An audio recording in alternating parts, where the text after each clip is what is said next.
Hey, welcome to episode 86 of Tangible Takeaways. I'm Jackson, and today I'm going to talk about how it's not about the title, it's just about giving our best. And I'm Brian. I'm going to talk about how being a diligent worker actually gives you a platform to share the love of Christ with others. All that and more on this episode of Tangible Takeaways.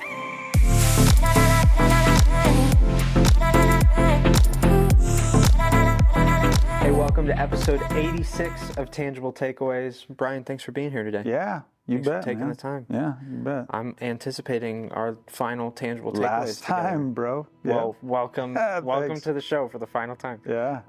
Glad that you're here. It was a fun weekend getting to kind of wrap up. It was a very dialed in message for you, your life experience, kind of all of those things, pieced together. So what was kind of some of the, I'm sure it's a bit of a surreal process as you're putting together a message for the last time to HTC. What was kind of the behind the scenes there, or things kind of going through your head as you're getting ready for that? Yeah, in some ways it doesn't really play in because we had an assignment, that Todd gave us through Proverbs. So I always appreciate being grounded in like a text. Yeah. This was a little harder because, it was a thematic one. Yeah. So that's a little different. But overall, the book of Proverbs has got so much to say, both positively and negatively, that it's easy. And I think just the feeling of, the last message I speak to is one of the theme of work, which Todd really appreciates about just my back history, right? Because, when I met Todd a long time ago, I was working construction, going to college. Actually, the first time I met Todd, I wasn't in college at all. We went to Oregon, and I was working for my dad's construction company, rebuilding a historic portico that was on Linfield College's campus, and that's how I met Todd. And Wow. he was a youth pastor, and then he had a college-age Bible study in his house, and that's where I was at. And I remember you as a little tiny guy and all that. So that whole thing, Todd's seen my life go from, working construction and school and construction, and then into ministry. Yeah. And so I think that's why he valued me sharing on this particular topic, and then a topic that I think is super important in this day and age, where work ethic tend to be undervalued, you know what I mean, as not seeing as it a worship activity, but very much so a worship activity. Yeah. And I think that is so fun, that when it kind of connects well with your passions or background or things that the Lord has taught you, it just becomes so much more personal as a message that way. Yep. What are some of the misconceptions you feel like you see around work in our culture or even in the church and things like that? Yeah, a couple of things that I think, we highlight a little bit in the message was the idea that work is worth working hard for if the payout is good. So it's always contingent on the result, or what am I going to get out of it, which is a very self-centered, self-feeding kind of idea, which is the antithesis of what God wants us to be, which is selfless was our actions, and then giving to others, or being that. And so when you start to see the culture just consumed with what do I get out of it, or even defining whether I am working hard because I'm getting paid a lot, which is not always true. Yeah. I mean, you can make a lot of money doing very little in our culture. Yeah. If you hit the right spots, or you start with the right entitlements, or whatever it is, right? There's all kinds of ways. Typically people tend to end up, I had a friend of mine who was a high-level executive with Walmart, and he shared this with me, which I thought was fascinating. He said most people end up in their working life or in their economic status either 10% above or below where they grew up. And so when you think about that has a lot to do with all kinds of stuff, but not always having to do with how hard you're willing to work or how good your work ethic is. It's about who you know. You end up finding jobs with people that you know, or your parents know. Family has. Yes, exactly. And so representation of how hard you work has nothing to do with where you live. Yeah, all of those things. And so culturally speaking, we have to, break that apart and say, no, we work with a good work ethic, that is, with a diligence and a hard work, because it's honoring to God, not because the payout's well. So that's one thing. Another thing that I think is that, we do sometimes get the assumption that we're looking towards that day when we get to get out of work. Yep. Retirement. Yeah.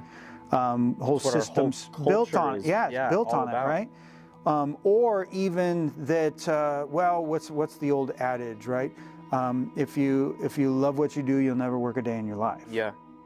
And that is deceptive in a way, because you can love what you do, but if you're not doing it well, you're not honoring God, and you are doing work. So it's an interesting thing where we have to say, sometimes work comes down to seeing it for whom gave it to us, and then whether it's things we enjoy or things we don't enjoy, because I guarantee out of anything you do, even if it's a sports figure or just a talk show host or whatever you might think, a YouTuber and an influencer, if you think it's easy and it's just always going to be fun, you're sadly mistaken. Yeah. It won't always be fun and enjoyable, but it is always an opportunity to glorify God through diligence, through doing that with others in mind, and through doing it with joy, because God's provided a way to provide for yourself and others. So yeah. Those are some of the things that I think our culture really, really deals with. And also just this, in the injustice of people that take advantage of other people that work hard. That will always be there. Yep. That will always be there. There will always be, that call to make more bricks and not give you straw. Like, this is going all the way back to the book of Exodus, where God says, let my people go, and Pharaoh says, no, no, no, no, no, and he makes it harder on them. Yeah. Almost to throw his power. Yeah, intentionally makes it harder on them. They had to work harder to accomplish what was given to them by their owner. That will always be there. People will always be inappropriate in the way they dispense what they expect from their workers. But we are to work as unto the Lord. And if things fall apart, if we're honoring the Lord in it, that's okay. That's part of the suffering that we will encounter because of sin. Yeah. And there's still a way to grow from that, trust and faith, and even reach out to brothers and sisters in Christ who will help prop us up. Yeah. Yeah. So there's a real communal aspect to work that we don't talk about in our culture either. We usually see it as very self-fulfilling. Yeah, take care of me or my family or whatever. Yeah. Or prove who I am, right? I'm status. We gain a lot of status by work. Yeah. What do you do? And that's, especially with guys, that's a big thing. It's like, who are you? Well, it's what I do. It's what I do. Yeah. And that's, who are you in the economy of God? It's, well, I'm an image bearer of God because of the renewal of Christ and the Holy Spirit dwelling in me. Yeah. That's what we are. Yeah. What do we do? Well, we worship God through work, through leading our families, through helping others, through serving our church, all those things, which have work things in them. Yeah. But at the end of the day, we can't identify ourselves with what we do in occupation. It's not determining value. No, right. Yeah. God's determining value. Yeah. And so when you see that appropriately, then you're clicking into the right space what works looks like. And for some people, it needs to come down in how much we gain from it, and other people, it needs to come way up because they're not gaining enough of the dignity that God provides in making us in His image, because we're not pushing into the effort of working or producing or making something that benefits others. So yeah. It's a both way. It keeps the humble, and it brings those that are pridefully lazy up to an appropriate space of humility, diligence, and reliance on God. Yeah. Yeah. It is like so many other biblical concepts. It is filled with lots of tension points to it. You can't make work your entire identity. Right. You can't avoid work your whole life either. Yeah. You can't fall into those extremes. Yeah. And it's funny, even as you were talking, I was thinking there's a guy who just won the NBA championship, Nikola Jokic. He just had an interview after his press conference after he won, and he says in his interview, nobody likes his job. If they say that they like their job, they're lying. Yeah. And everybody's freaking out because it's like, you're an NBA player, bro. Right. You should love your job. And there is this sense that it's not always enjoyable to work. Right. But what I keep going back to is I think the significance of the fact that work is a part of creation when God says it's very good, when everything's perfect, when there's even perfect partnership in marriage between man and woman. Yeah, they were sharing the workload. They're sharing the workload together, sharing it. right? And I mean, even if you look at the dimensions of the garden that God gives them, it's not like a garden in your backyard. Like Adam needed it. He couldn't take care of that thing on his own. And so you've got this task that's almost bigger than the both of them, that's set before them. And that's part of it being good.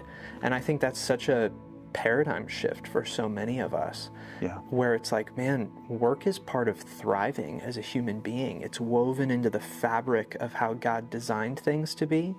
And that's a very different way of viewing things, because so much of our life is about how can I get to that 20-year vacation of retirement, you know, and just never work a day again in my life, or even how can I retire in my 40s or retire younger. It just seems like that's where so much of the conversation is how can I get out of work, not realizing, man, if everything went your way and you could retire at 32, like, what kind of a life do you have left? Because you just lopped off a huge piece of living, and that's working. Like, that's a huge piece of thriving. And you still are obligated to work. Yeah.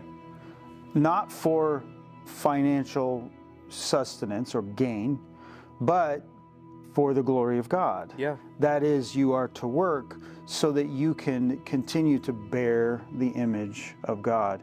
And whether that's for payment or not. And that's part of the thing where, especially in a culture, like what's weird about our culture that's different than the biblical, you know, worldview.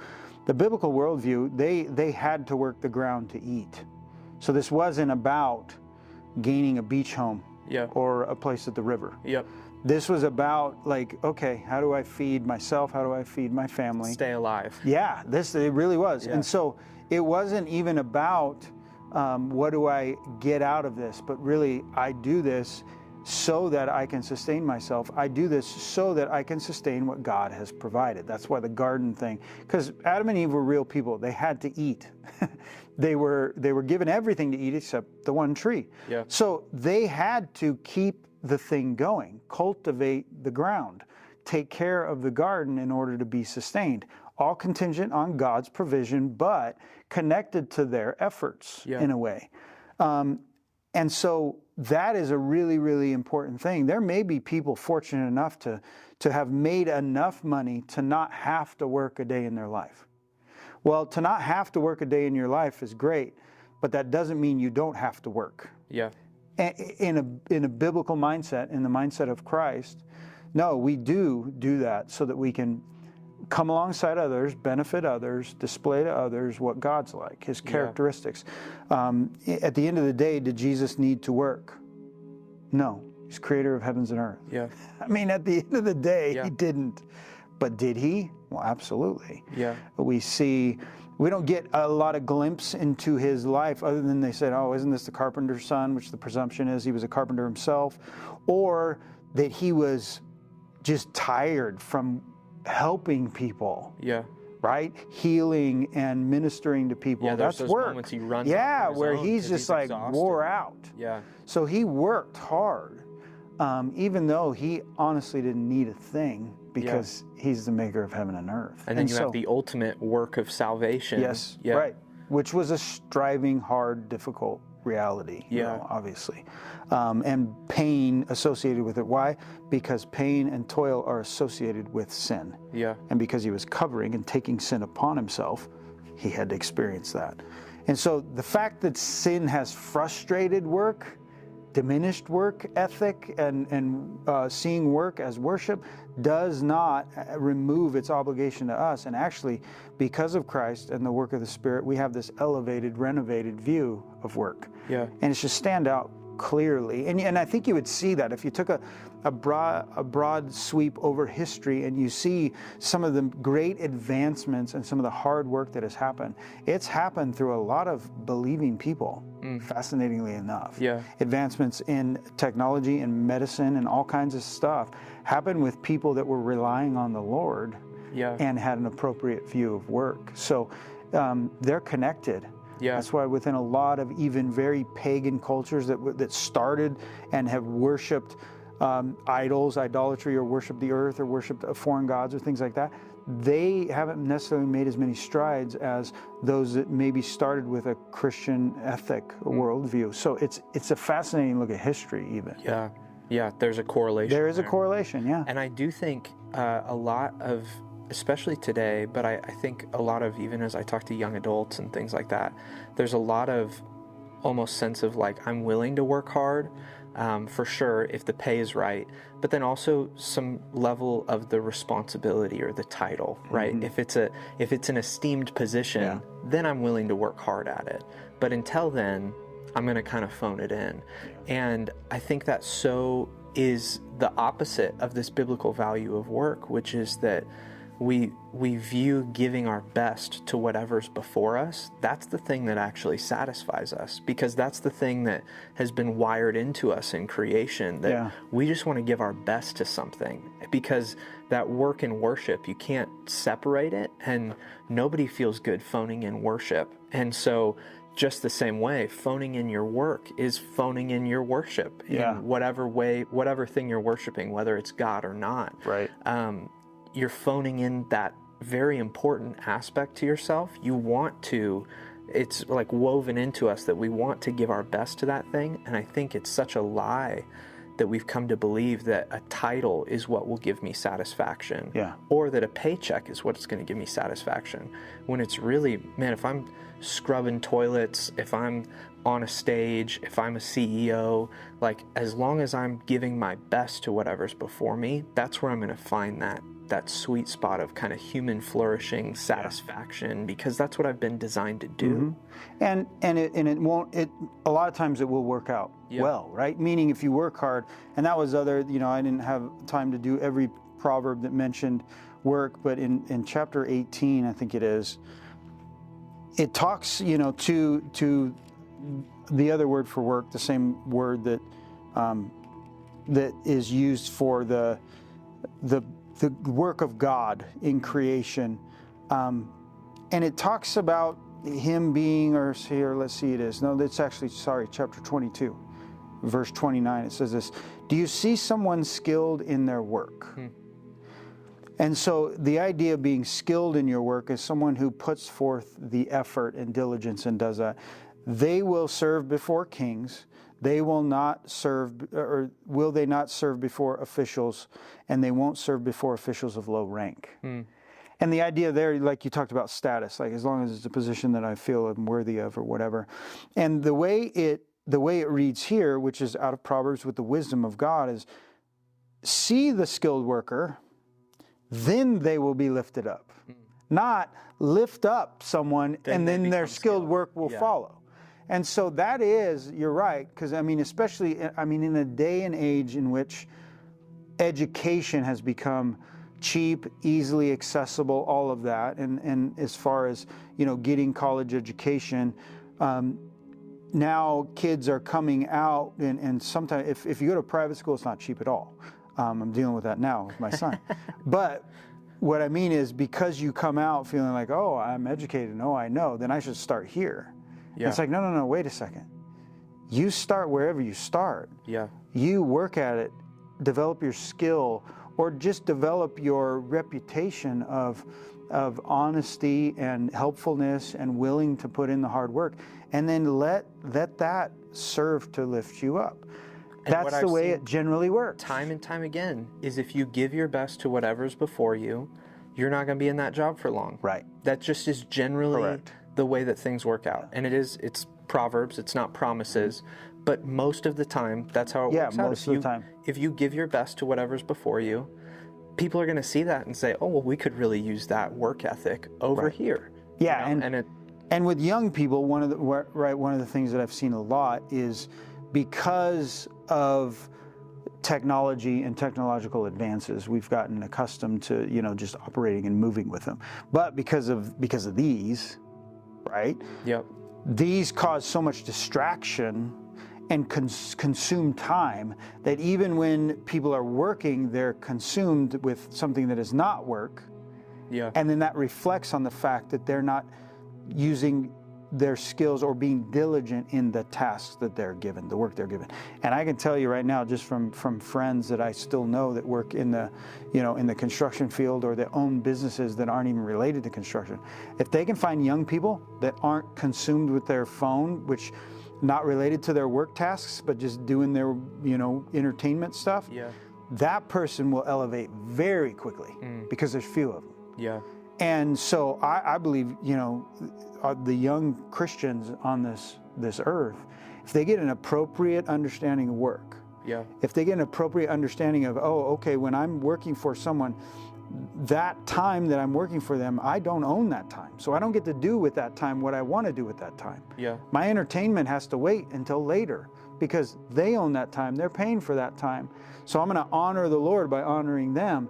Man, very, very quickly, if the Christian young people have a solid work ethic, the Lord is going to push them up, I think, very easily. And then that allows them to contribute more to others in their, oikos that are in need, or to their church or whatever it is, right?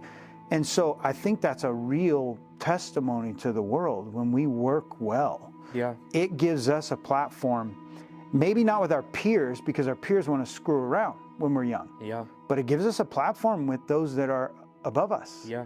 And that's where God works. And even as our peers, you go 20 years down the road and they see how differently the paths have gone.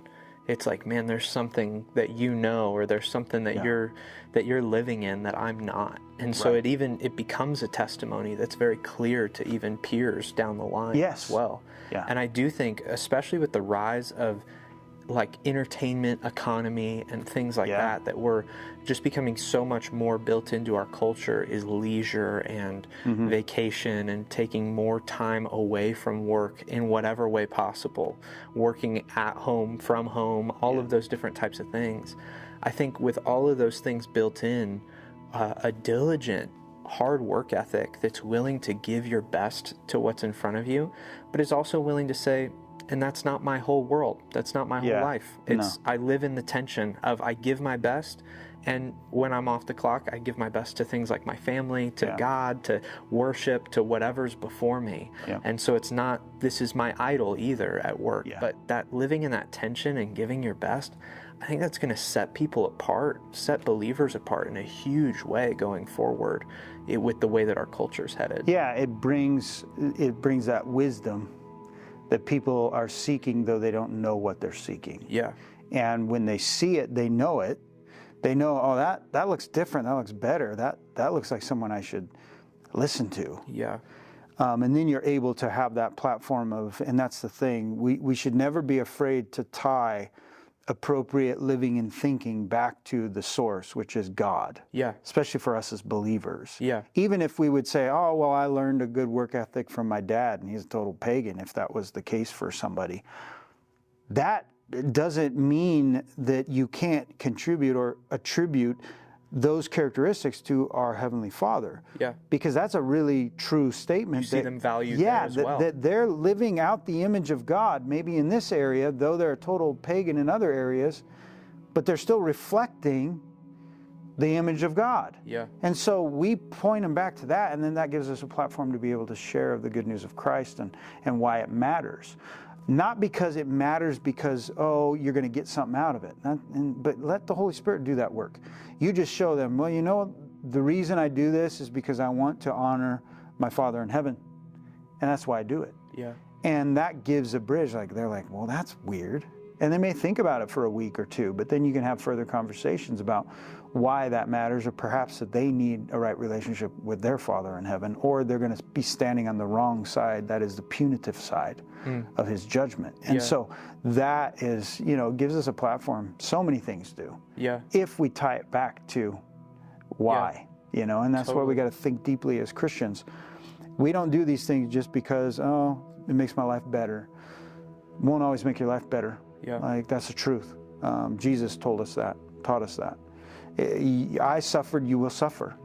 But at the end of the day, you will be vindicated. Yeah. So, that's the goal. The new heavens and new earth. Yep. We're building towards that. And when we start to live out that reality now, that truth now, then it displays to other people that it has there's a real need in their life to be connected back to the life giver, to be connected back to the one who wants to have things reside in peace and in safety, that this world's just not, it just can't offer at all. Yeah.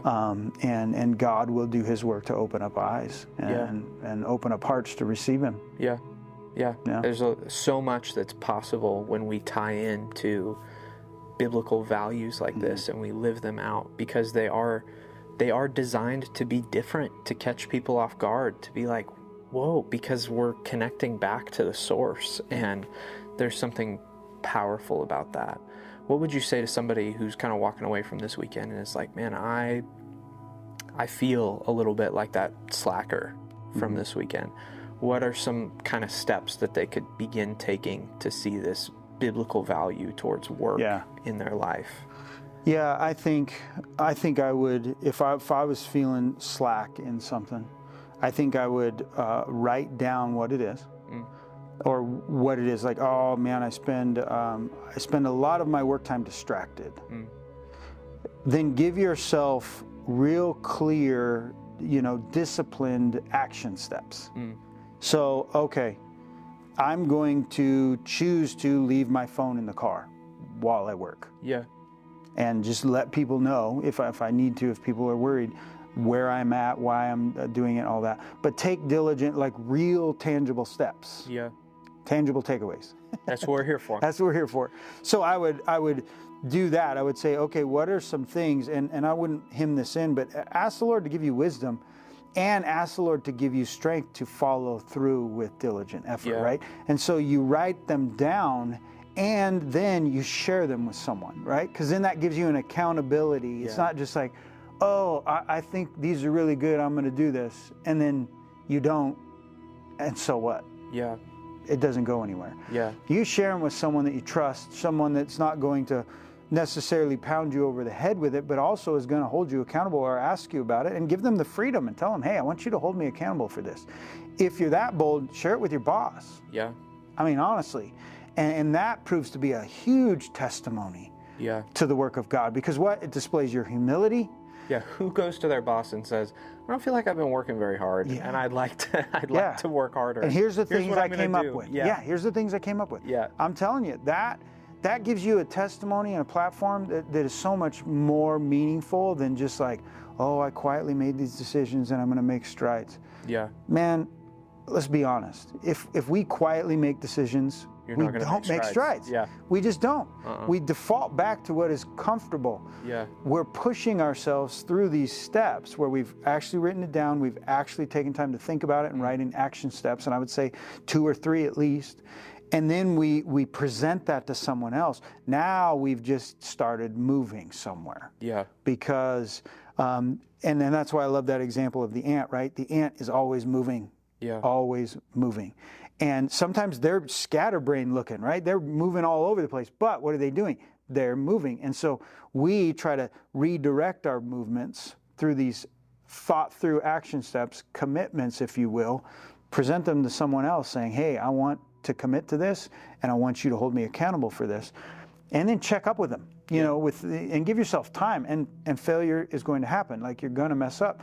But give yourself time, be honest, be humble, and you'll start to see that you start making steps in the right direction. Yeah, no, that's huge. I love that. I feel like that's such a practical thing to walk away with, of like, man, there are really steps before you if you want to get better at this. An encouragement I would give to young people is like, man, don't turn your nose up at menial jobs. Like the best lessons that you can learn early on in work ethic and things like that are probably at a McDonald's, are probably at a coffee shop. That's not a bad thing to learn how to clean toilets and sweep floors and flip a burger or make a latte or whatever. Like, those are really good things to take head on, not because it's what you're probably going to do the rest of your life, but because you're learning some really practical life lessons and skills about what it looks like to just give your best to something, even when it's something that you're not passionate about.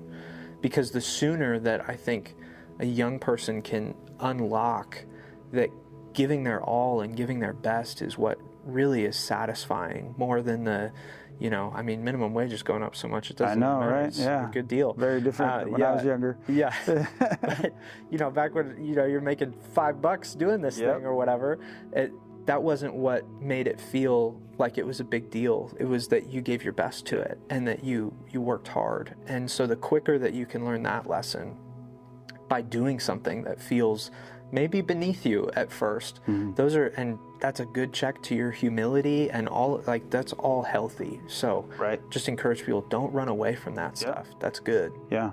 So. And God, at the end of the day, when we look at what, the first job, task, work, God told them, take care of the garden that I made. Yeah. They weren't making a name for themselves by creating new species of fruit. They weren't advancing any mechanical systems that somehow, genetically modified the fruit that was being produced so that it would create the biggest and best. They were just given the stewardship of, here's what I've given you. And so cultivate it. Yeah. Do it. Yeah. Because in doing it, you will not only be able to trust me more, but you will also be participating with me, which was God's goal for his creation and humanity, was he wanted some people to participate in displaying his glory, which is all an image is. It is a representation of the real thing that brings honor to the real thing. And so we were given the first task to be gardeners. And I know some people that make a ton of money gardening, and I know some people that look down on gardeners.